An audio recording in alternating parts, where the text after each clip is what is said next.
Hello friends, कैसे हो आप सब। आई होप कि आप सब अच्छे होंगे। आज का हमारा टॉपिक है नेहरू रिपोर्ट 1928। भारत सचिव लॉर्ड बिकिंग हेड द्वारा ब्रिटिश संसद में भारतीयों को एक सर्वसम्मत संविधान बनाने में अक्षम बताए जाने पर इसे चुनौती मानते हुए देश के सभी दलों ने सर्वसम्मति से मोतीलाल नेहरू की अध्यक्षता में मई 1928 में मुंबई में नेहरू समिति गठित की। समिति के प्रमुख सदस्य जवाहरलाल नेहरू, तेज बहादुर सप्रू, सर अली इमाम, सुभाष चंद्र बोस, एन.एम. जोशी, एम.आर. जयकर आदि थे।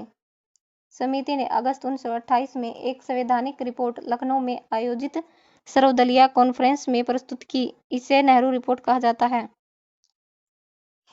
इस रिपोर्ट में भारत के संविधान की रूपरेखा प्रस्तुत की गई, जिसमें औपनिवेशिक शासन व्यवस्था का प्रावधान था। लेकिन दिसंबर 1928 में कलकत्ता में हुए सर्वदलीय सम्मेलन ने नेहरू रिपोर्ट को मंजूर नहीं किया। नेहरू रिपोर्ट की प्रमुख सिफारिशें: नंबर 1, औपनिवेशिक स्वराज। नंबर 2, केंद्र में पूर्ण उत्तरदायी शासन। नंबर 3, प्रांतीय स्वतंत्रता। नंबर 4, सर्वोच्च न्यायालय की तत्काल स्थापना। नंबर 5, देशी रियासतों को केंद्र के अधीन लाया जाना। नंबर 6, सांप्रदायिक निर्वाचन प्रणाली की समाप्ति। तथा नंबर 7, मौलिक अधिकार आदि। नेहरू रिपोर्ट के विरोध में जिन्ना ने अपनी 14 सूत्रीय मांग 29 मार्च 1929 को पेश की। ब्रिटेन में 1930 में प्रथम, 1931 में द्वितीय तथा 1932 में तृतीय गोलमेज सम्मेलन का आयोजन संवैधानिक सुधारों पर विचार विमर्श करने हेतु किया गया। मैकडोनाल्ड का सामुदायिक पंचाट 1932। द्वितीय गोलमेज सम्मेलन की असफलता के बाद ब्रिटिश प्रधानमंत्री रैमजे मैकडोनाल्ड ने सामुदायिक समस्या के किसी सम्मिलित हल के अभाव में 16 अगस्त 1932 को अपने निर्णय की घोषणा की, जिसके तहत 11 समुदायों के लिए पृथक निर्वाचन की व्यवस्था की गई।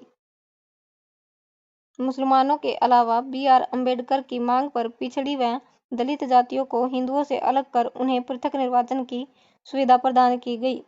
इस प्रकार मैकडोनाल्ड ने अपने इस निर्णय द्वारा भारतीयों को सामाजिक व राजनीतिक आधार पर बांटने का प्रयास किया। महात्मा गांधी ने मैकडोनाल्ड के सांप्रदायिक पंचाट का विरोध किया। इस कारण इन्हें महाराष्ट्र की यरवदा जेल में डाल दिया। वहीं उन्होंने अनशन शुरू किया, क्योंकि इस पंचाट में मुस्लिमों की तरह दलितों की भी पृथक निर्वाचन का अधिकार था।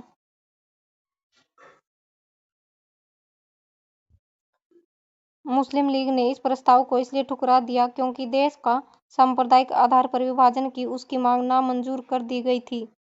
कांग्रेस ने प्रस्ताव का विरोध इसलिए किया क्योंकि उसमें भारत को टुकड़ों में बांटने की संभावना के द्वार खोल दिए थे तथा सुरक्षा के प्रश्न पर कांग्रेस क्रिप्स प्रस्ताव से सहमत नहीं थी। पुन्ना समझौता 1932। दलितों के लिए पृथक निर्वाचन के निर्णय को समाप्त करने के संबंध में मदन मोहन मालवीय व अन्य नेताओं के प्रयासों से गांधी जी व बी.आर. अम्बेडकर के मध्य 25 सितंबर 1932 को पुनः समझौता हुआ, जिसमें बी.आर. अम्बेडकर ने दलित वर्ग हेतु आरक्षित स्थानों के साथ संयुक्त निर्वाचन स्वीकार किया। दोस्तों, अगर आपको ये वीडियो अच्छा लगा हो तो like, share, comment and channel को सब्सक्राइब करना ना भूलें।